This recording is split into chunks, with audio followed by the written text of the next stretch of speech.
आगे करे क्या। तो बेसिकली क्या, अगर आप 12th तक कर लेते हो तो आप किसी भी सेक्टर पे जा सकते हो। ये जो जितने भी है वो एक आईएएस के अंडर में ही काम करते हैं। तीन जो स्ट्रीम है, साइंस, कॉमर्स और आर्ट्स। हे गाइस, मैं विकास आ गया हूं एक नए वीडियो के साथ। दोस्तों आप सभी का जो है बोर्ड का एग्जाम खत्म हो चुका है और जो जितने भी 10th के बोर्ड के स्टूडेंट हैं वो अब बस यही सोच रहे हैं कि हमारा रिजल्ट कब आएगा। लेकिन रिजल्ट और बोर्ड के एग्जाम के बीच में एक गैप होता है जिसमें आपको वेकेशन मिलता है, जिसमें आपको छुट्टी मिलती है। उस छुट्टी में अधिकतर जो स्टूडेंट होते हैं बस यही सोचते हैं हमारा 10th का तो एग्जाम खत्म हो गया, हमारा रिजल्ट भी आ जाएगा, हम पास आउट भी हो जाएंगे, लेकिन हम अब 10th के बाद आगे करें क्या। तो बेसिकली क्या होता है, जो 10th के स्टूडेंट होते हैं तीन करियर ऑप्शन के साथ चलते हैं। मतलब तीन जो स्ट्रीम है, साइंस, कॉमर्स और आर्ट्स, इन तीन स्ट्रीम्स के साथ आगे बढ़ते हैं। तो आप सभी सोच रहे होंगे कि हमारे लिए कौन सा करियर ऑप्शन बेस्ट होगा, मतलब कौन सा स्ट्रीम सही होगा, आपको क्या करना चाहिए। अब जो है 10th के बाद आपको क्या कौन सा स्ट्रीम चुनना चाहिए जिससे आपका जो है बेस्ट हो।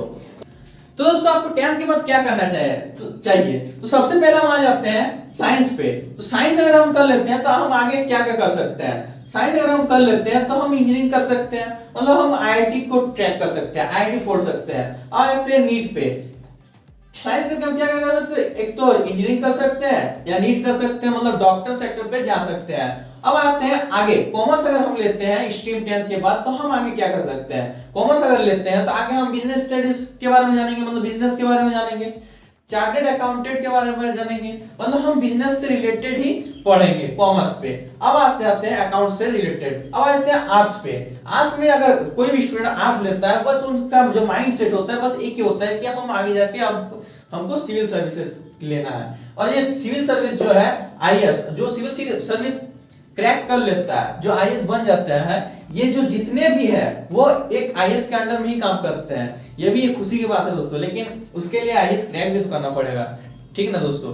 तो दोस्तों अगर आप साइंस लेते हैं 10th के बाद तो क्या होता है कि आप अगर साइंस लेते हैं तो इंजीनियरिंग और नीट आप इन दोनों को तो कर ही सकते हैं, लेकिन उसके साथ साथ आप ये सब कुछ कर सकते हैं। ये जितना है आईएएस भी बन सकते हैं, आप चार्टर्ड अकाउंटेंट में बिजनेस स्टडीज को ही कर सकते हैं। मतलब साइंस अगर आप 12th तक कर लेते हो तो आप किसी भी सेक्टर पे जा सकते हो, ठीक दोस्तों। लेकिन अगर आप आर्ट्स लेते हो तो इन सेक्टर्स पे आप नहीं आ सकते हो, लेकिन अगर साइंस लेते हो तो आप किसी भी सेक्टर पे जा सकते हो। तो दोस्तों अब आप ऑप्शन आ जाता है कि आपको क्या करना चाहिए। तो 10th के बाद तो हम आपको कहेंगे कि 10th के बाद जो है साइंस ही बेस्ट है, क्योंकि 12th तक कम से कम साइंस स्ट्रीम लेकर ही किसी भी स्टूडेंट को पढ़ना चाहिए।